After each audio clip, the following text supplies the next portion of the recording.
All right, WMC, this is the video to find the winner of my Stitch and Pitch set. This is the main.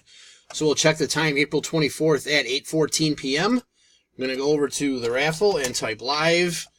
And we've got April 24th at 8:14 p.m.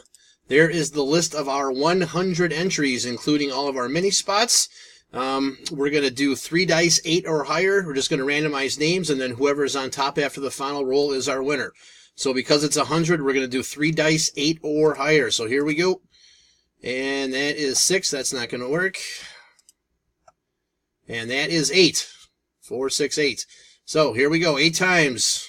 Good luck. Here we go.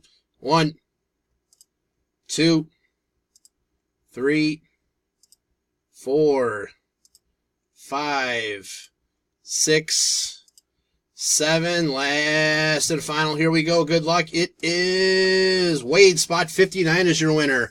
So Wade, please message me to collect your Stitch set. There is our verification code, our timestamp once again, April 24th, 8:15 p.m. That's it, guys. Thanks. We'll run the side pod here shortly.